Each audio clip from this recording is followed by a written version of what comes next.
বানানো হচ্ছে এবং আমাদের বাংলাদেশের ডানপন্থী নাগরিকদের একটা অংশ তাদের মগজের মধ্যে ওইটাই ঘুরতেছে, ও বের হচ্ছে না, আমরা বলে বের করতে পারছি না। তারা এনায়েতুল্লাহ আব্বাসী হুজুরদেরকে ইমাম মানা বাদ দিয়ে অমুসলিম কাউকে ইমাম মানা শুরু করে দিয়েছে। এইটা আজকে বলতে বাধ্য হলাম, কারণ ওই যে বললাম না, স্বাধীনতা আগে না সংস্কার আগে, সার্বভৌমত্ব আগে না সংস্কার আগে। আজকে বলতে বাধ্য হচ্ছি, দেখবেন যারা এই করিডোর নিয়ে সমর্থন করছে, বন্দর নিয়ে সমর্থন করছে, তাদের বেশিরভাগই ওই পশ্চিমাদের সঙ্গে ভালো সম্পর্ক। তাদের কেউ ইউরোপে থাকে, কেউ আমেরিকায় থাকে। এবং একটা মজার বিষয় বলি, আমাদের সংগঠন যখন এই করিডোর নিয়ে বিরোধিতা করছিল, আমাদের সংগঠনে যারা আমেরিকায় থাকে তারাও মানসিকভাবে ওই রকম হয়ে গেছে। তারা বলে না না না, এটা বিরোধিতা করা যাবে না। অর্থাৎ ওই ব্রেনটা ওইভাবে হয়ে গেছে। তো এটা হলো একটা বড় সংকটের জায়গা। আমরা কিভাবে বাঁচবো আমি জানি না, আমাদের বাঁচার জায়গা নাই। বিষয় হলো সেন্ট মার্টিন থেকে কোনো খবর আসে না এখন আর। কেন আসে না স্যার? কেন আসে না খবর কেন আসে না? খবর আসা বন্ধ করেছেন কেন? সেন্ট মার্টিনের কোনো নিউজ আসে না কেন? সেখানে কোনো গণমাধ্যমের নজর নাই কেন? কি প্ল্যান করছেন, কি ভাবছেন, আমাদের জিজ্ঞাসা। শুধু তাই না, এই যে করিডোর নিয়ে যে আলোচনা হলো, ঠিক এই অঞ্চলে এখন এই মুহূর্তে কি হচ্ছে এই বিষয়ের কোনো নিউজও আসে না। আসে নাকি কোনো নিউজ? আরও দেখেন, আমাদের এখানে যখন 2-4 হাজার করে রোহিঙ্গা ঢুকতো, তখন নিউজ হইতো যে আজকে 10,000 ঢুকেছে, আজকে 12,000 ঢুকেছে। অথচ আমাদের কাছে ওখানে স্থানীয় বিজিবি সদস্যরা আমাদেরকে জানিয়েছে প্রতিদিন 5-10 হাজার করে রোহিঙ্গা ঢুকছে, কিন্তু কোনো গণমাধ্যমে সেই রোহিঙ্গা ঢোকার যে লম্বা লাইন, ওই লাইন আর প্রকাশ করছে না। আজকে গণমাধ্যমের ভাইয়েরা আছেন, মত প্রকাশের, সংবাদ প্রকাশের জন্য যে সীমাবদ্ধতা একে দেওয়া হয়েছে, এটা বিগত যে কোনো সময়ের চেয়ে ভয়ঙ্কর অবস্থা বিরাজ করছে। গতকালকে একটা খবর বলেছিলাম নিচে 2 তলায় প্রেস ক্লাবের, যে জুলাই গণ অভ্যুত্থানে ফাটল ধরিয়েছে ডক্টর ইউনূস, যখন একজন ব্যক্তিকে আমেরিকায় একটা মঞ্চ বানিয়ে, মঞ্চটা কোথায়? আমেরিকায়। আজান দিচ্ছে।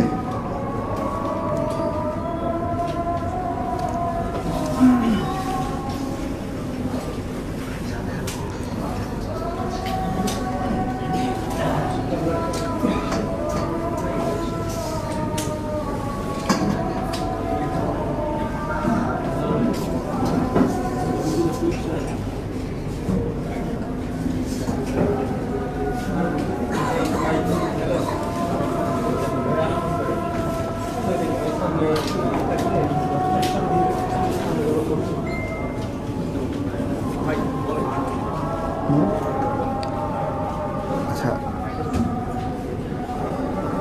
একটা আদান শেষ।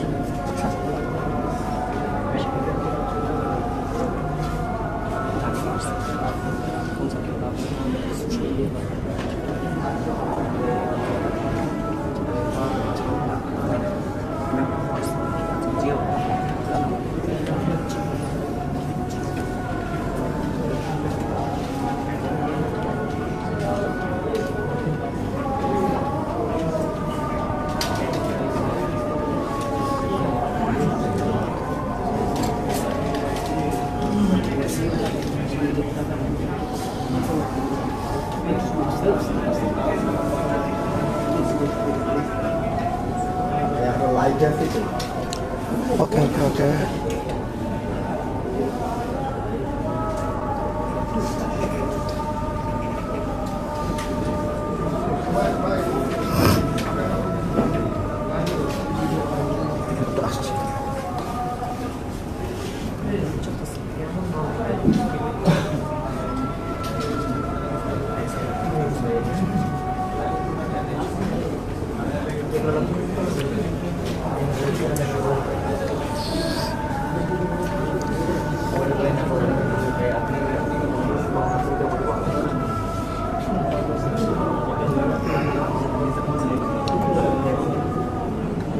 শেষ।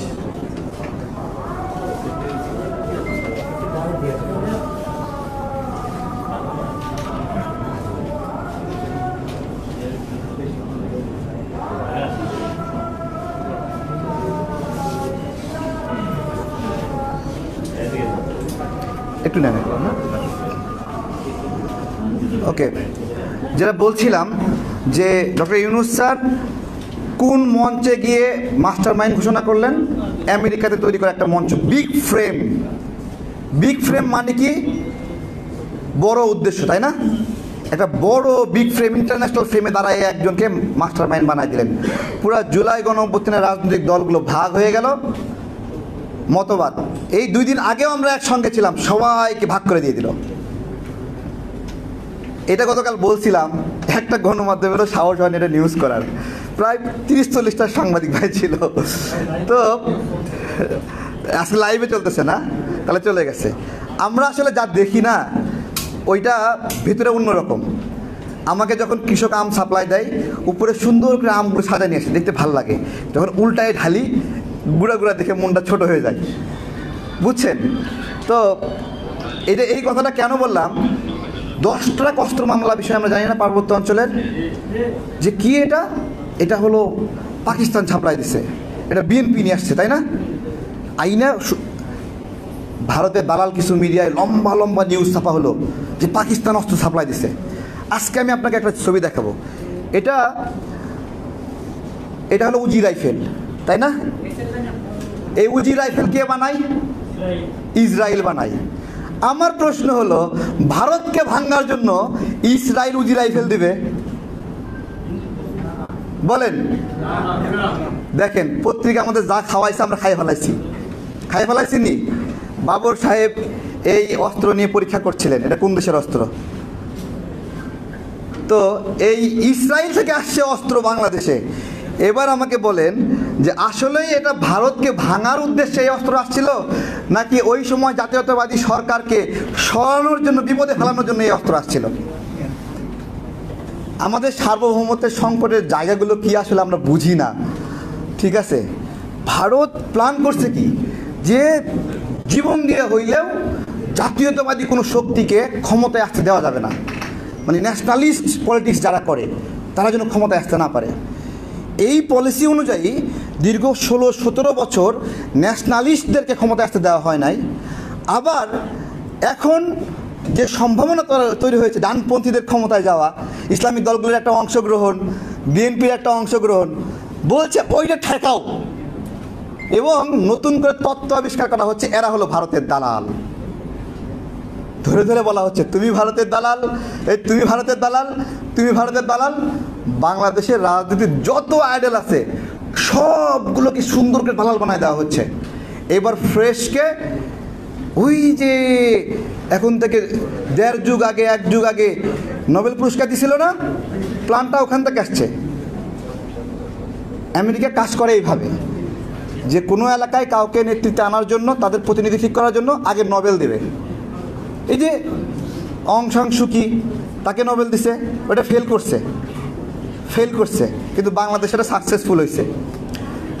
আমি বুঝি না আসলে, মানে গত 15 বছরে কত গুম খুন হলো, ক্রস ফায়ার হলো, আমরা নিপীড়িত হইলাম। ডক্টর ইউনূস এই গুম খুন ক্রস ফায়ারের বিরুদ্ধে একটা স্টেটমেন্ট দেয় নাই। গত 17 বছরে একটা স্টেটমেন্ট দেয় নাই গুম খুনের বিরুদ্ধে, নাইনি। কোনো নিপীড়িত মানুষের পক্ষে কথা বলে নাই। গণ অভ্যুত্থানের পক্ষে একটা স্টেটমেন্ট দেয় নাই। দিছেনি? কেউ দেখাতে পারবে না। কিন্তু হঠাৎ করে আকাশ সমান জনপ্রিয়তা। আমরা যারা গুম হইলাম, মার খাইলাম, সারাক্ষণ চিল্লালাম আল্লাহ বাঁচাও, কান্নাকাটি করতেছি নির্যাতনের ঠেলায়, আমাদেরকে অজনপ্রিয় করে দেওয়া হচ্ছে, আমাদেরকে দালাল বানায় দেওয়া হচ্ছে। কিন্তু 17 বছরে গুমখুনের বিরুদ্ধে, নিপীড়নের বিরুদ্ধে, ভোটাধিকারের জন্য একটা স্টেটমেন্ট দিল না, সে হয়ে গেল সবার আদর্শ। আমি আশ্চর্য হয়ে যাই যে মানুষ এভাবে বদলে যায় কিভাবে। এবং সে আমাদের আজকে বন্দর নিয়ে খেলছে, করিডোর নিয়ে খেলছে। আপনাদেরকে একটা প্রশ্ন করি, ডক্টর ইউনূসকে আপনারা বলেন যে আপনি ডিপি ওয়ার্ল্ডকে ওই নিউ মর্নিং বন্দর না দিয়ে মংলাই বন্দর দিবেন, দেন দেখি। ডিপি ওয়ার্ল্ড মংলাই বন্দর নেবে? নেবে না কেন? নেবে না কেন? কারণ ওইখানে ষড়যন্ত্র করতে পারবে না, তাই না? ওখানে নিয়ে করিডোরের জন্য কোনো কাজে লাগবে না। বলেন সবাই, আওয়াজ তোলেন। বন্দর দিতে হবে কোথায়? বন্দর যাবে কোথায়? বন্দর যাবে কোথায়? এবার দেবে না। আসলে ষড়যন্ত্রগুলো যে কীভাবে হয় এটা আমরা বুঝি, কিন্তু দেশের মানুষ একটু ধীরে বোঝে, আস্তে আস্তে বোঝে। আপনারা যে এই বোঝানোর জন্য লড়াই করছেন, আপনাদের জন্য মোবারকবাদ, এবং এই লড়াইটা অব্যাহত রাখেন। আমাদের পাহাড়, আমাদের সার্বভৌমত্ব একটা জায়গা, এই জায়গাটা খুব নাজুক জায়গা ভাই। এই জায়গা নিয়ে খেলতে দেওয়া যাবে না। কেমন নাজুক জায়গায় ধরে মট করে ভাঙা যাবে, এরকম নাজুক জায়গা আমাদের পাহাড়, তাই না স্যার? নাজুক জায়গা না, মট করে ভাঙা যাবে। আজকে এখানে কারো কাছে ম্যাপ আছে?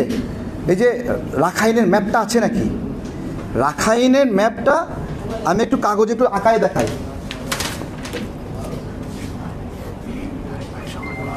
মানে রাখাইন এরকম করে লম্বা করে গেছে, হ্যাঁ, এই যে এরকম, এই যে এই সাইডে যে বন্দরের মতো জায়গা, এই লম্বা করে গেছে এই দিক দিয়ে, বুঝছেন? মায়ানমারের সাথে ওটা কোনো চিকেন নেক না, সম্প্রসারিত বড় এলাকা। এই ধরনের সম্প্রসারিত বড় এলাকা স্বাধীন হওয়ার কোনো নজির বিশ্বে নাই। যেটা ল্যান্ডলকড, কোনো লক করা আছে বিভিন্ন চারদিক দিয়ে, ওই ছোটো ছোটো অঞ্চলগুলো স্বাধীন হয়। রাখাইন যেই মানচিত্রে আছে ওই মানচিত্র স্বাধীন অসম্ভব। যেটা সম্ভব সেটা আমেরিকা এখানে এসে মাতব্বরি করবে 2 দিন পর। দেখেন অস্ত্র ব্যবসায়ীরা অস্ত্র ব্যবসা করে কিভাবে। ওরা আগে কিছু দুষ্ট লোকের হাতে অস্ত্র দেয়, কি দেয়? ফ্রিতে দেয়। এবার দুষ্ট লোকরা ঘোরাফেরা করে, যারে ভালো লাগে গুলি করে।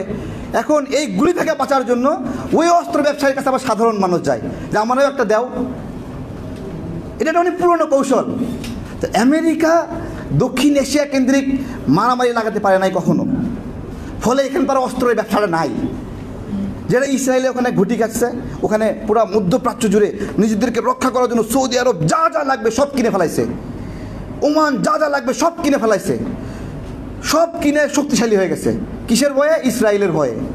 তো বাংলাদেশেও এই অঞ্চলে এই যে এই ষড়যন্ত্রটা করে এখানে একটা অস্ত্র ব্যবসার একটা রমরমাক ব্যবস্থাপনা করছে। এই যে এই ম্যাপটার কথা বলছিলাম যে রাখাইন, এই যে রাখাইনটা এখানে এই অংশটা পুরোটা মায়ানমার স্যার, দেখেন এই অংশ পুরোটা মায়ানমার। যেই অঞ্চলটা পুরোটা একটা দেশের সাথে সম্পৃক্ত আছে, লম্বা অঞ্চল নিয়ে, কোনো লক না, সেই অঞ্চল কোনোদিন স্বাধীন হবে? হ্যাঁ, আজকে দখল করবে, কালকে আবার পাল্টা চাপ দিবে, আবার বেদখল হয়ে যাবে, এইরকম। তো এইটা বাংলাদেশের মানুষরা করেনি। আমার শুধু অনুরোধ কি জানেন, যে কাকে ইমাম বানাবেন আপনারা এটা ব্রেন দিয়ে ভাবেন, ঠিক আছে? কোনো নাস্তিককে ইমাম বানানো যাবে না, কোনো বামকে ইমাম বানানো যাবে না। মনে রাখবেন, কোনো সিপিবিকে ইমাম বানাবেন না। যে একবার সিপিবি সে আজীবন সিপিবি, যে একবার বাম সে আজীবন বাম। এগুলো হলো আমাদের সার্বভৌমত্বের জন্য লার্নিং।